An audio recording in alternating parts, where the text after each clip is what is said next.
Hey nerds, Farmer Jesse here. Welcome to Growers Daily, your daily dose of ecological farming insight. It is Tuesday, December 16th, 2025. Today, we are talking about should you mulch now for spring crops, fitting brassicas into the rotation, and one thing that often gets forgotten in a farm business plan. So let's do it.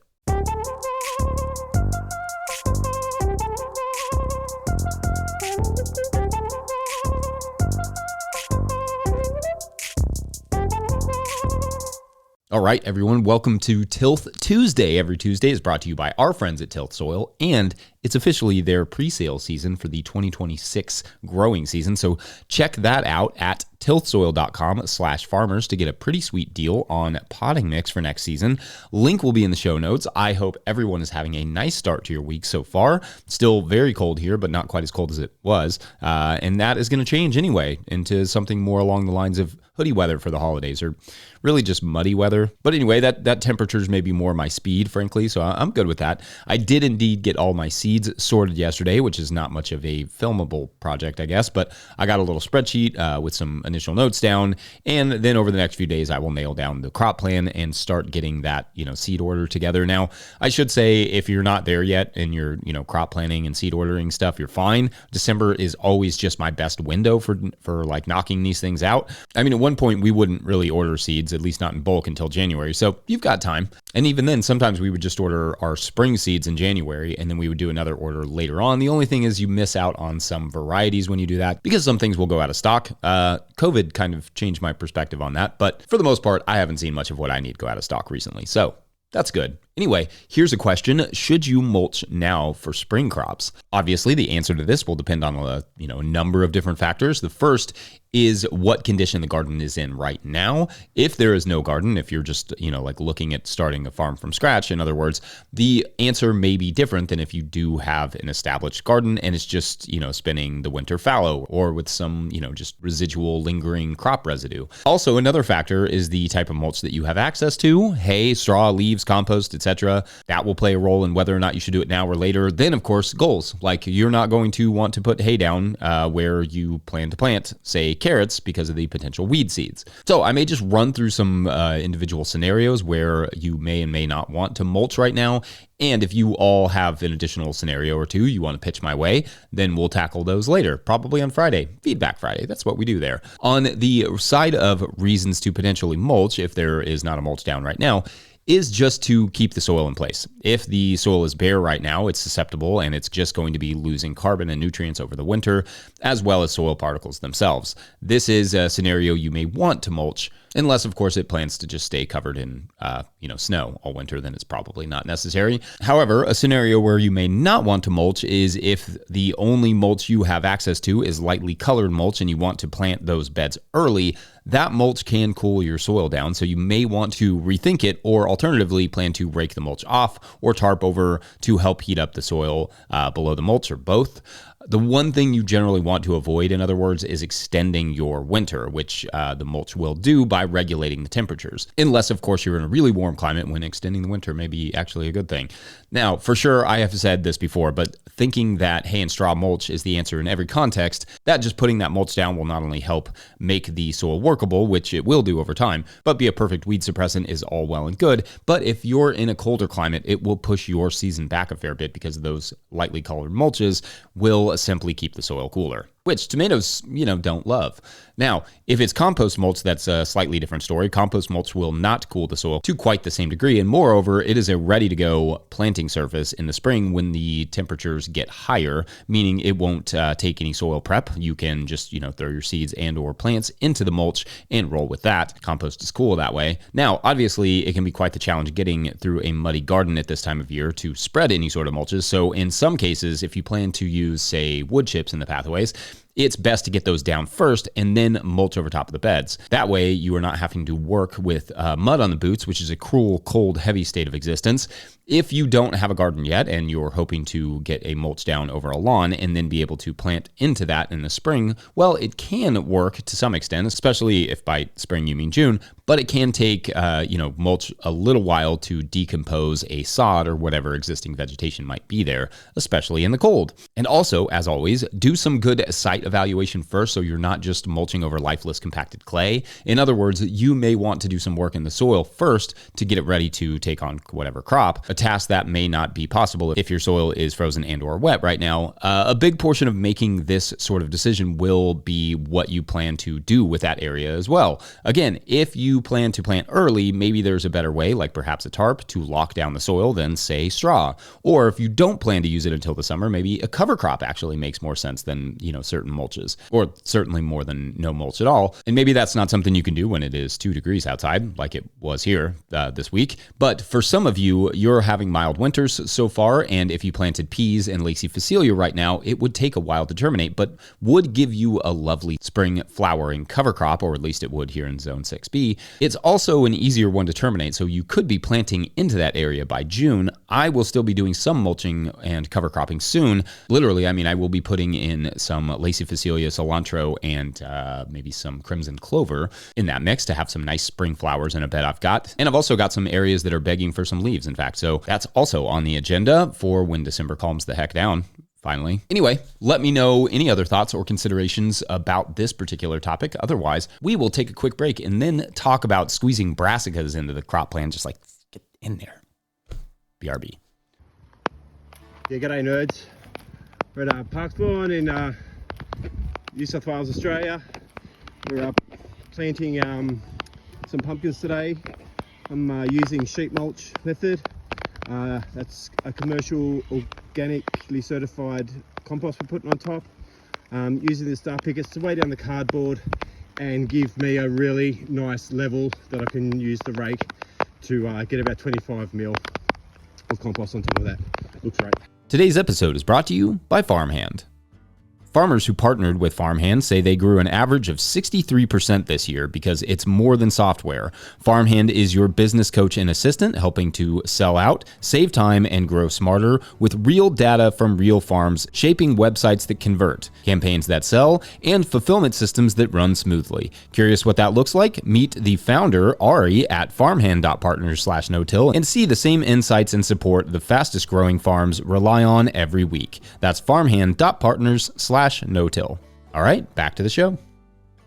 If you, the listener or viewer, are enjoying this podcast, getting even a small amount of value from it, consider supporting our work over at patreon.com/no-till-growers. Does this show bring you $2 worth of value a month? $5? You can support it there. I will try to get to questions from everywhere that questions come in, but I will always get to your Patreon questions. Now, today's Patreon question comes to us from Patreon member Chris Main, who asks, quote, I am a relatively new CSA farmer wrapping up year 2 right now. Congrats, Chris. For year 3, I will be able to cut my hours back at my day job, which will just be a tremendous boon for the farm. I'm farming in Tontitown, that's fun to say, Arkansas, on the border between 6B and 7A. My biggest struggle so far has been figuring out how the heck to fit brassicas, cabbage, broccoli, cauliflower, into my crop rotation. Next year, I'm going to try to get spring brassicas in and out before my squash needs to go in, and then another round of fall brassicas in those same beds.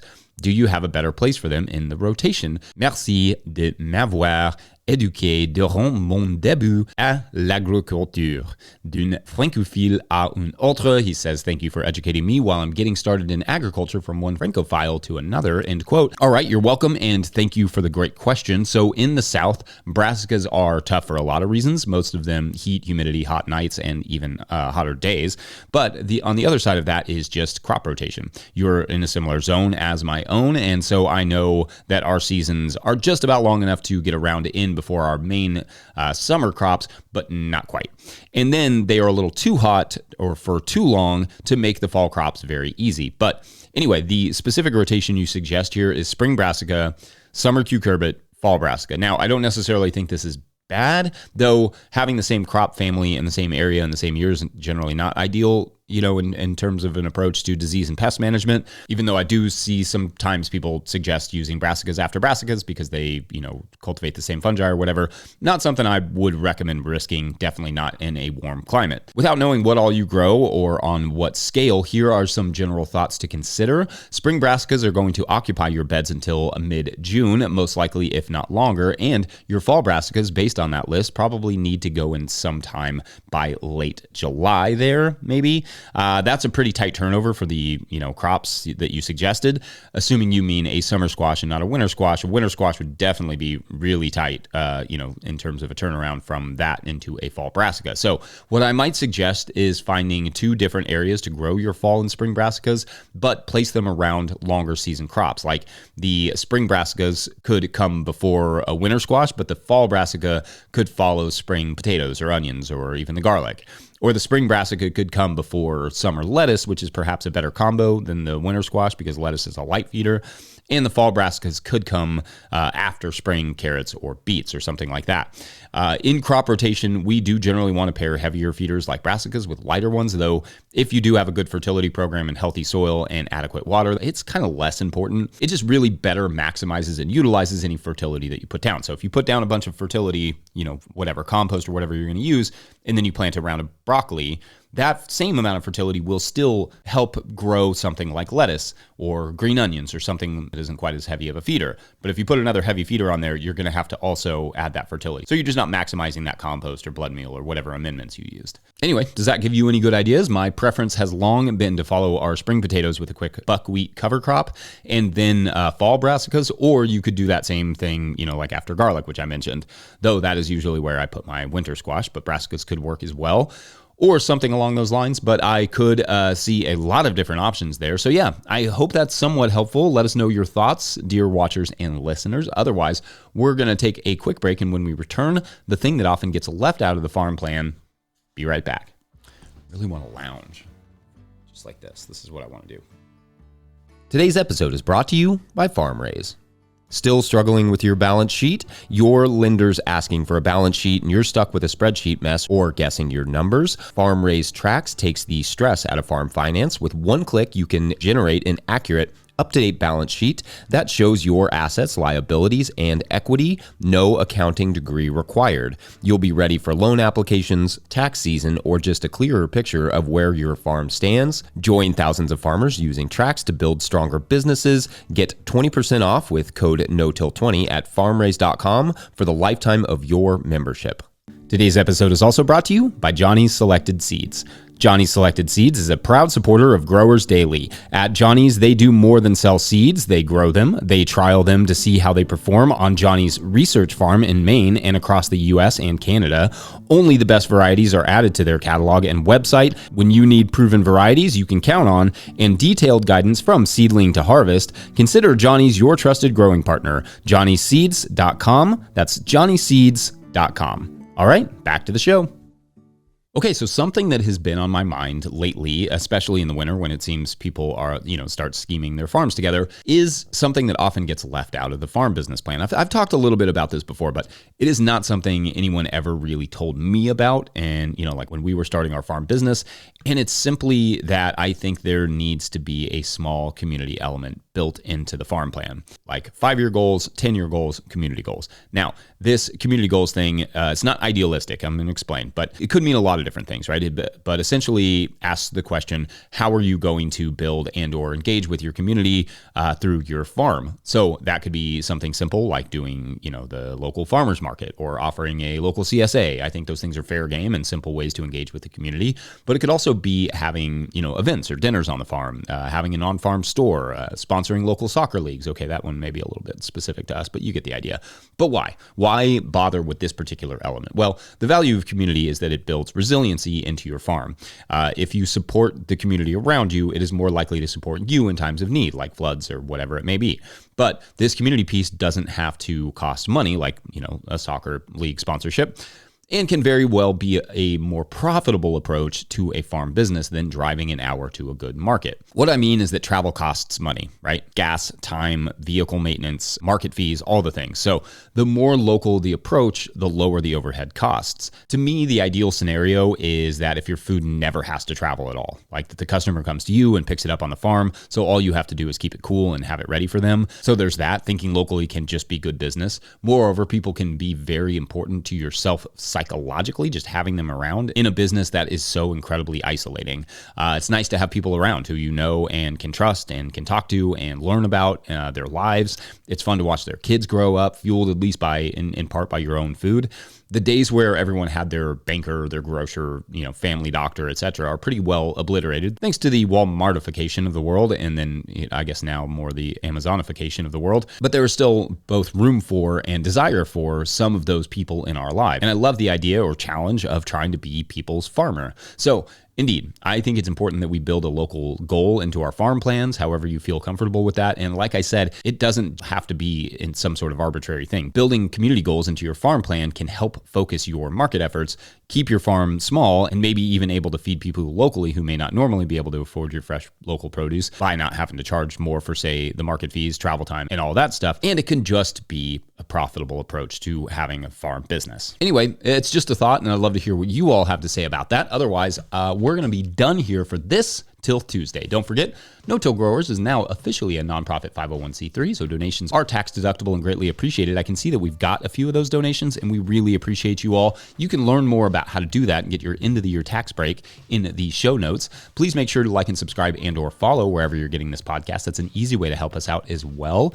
Enormous thank you to all of our show sponsors. And if you'd ever like to sponsor the show, you can reach out to Farmer Michelle at notillgrowers.com. Like, do you appreciate that we just give this information away for free? That anybody in the world can watch this, learn from this? Then you can support it by being a sponsor. So Farmer Michelle would like to hear from you. Huge shouts to Willie Breeding for the theme music and Mike Hilbert for the production help and editing. Also, my wife Hannah for everything in the world. Also, shouts to Epidemic Sound for the background music that you can hear.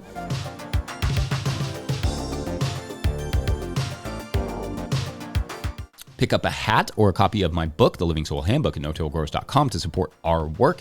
Big thank you to everyone over at patreon.com/notillgrowers, where at a certain level, or you just bump up from one level to another, you sign up in the month of December, you get a shout out on the show, but no shout outs today because there were no signups yesterday. Mondays are consistently the slowest sign up day, so I need to maybe come up with, like some ways to make Mondays a little bit more exciting.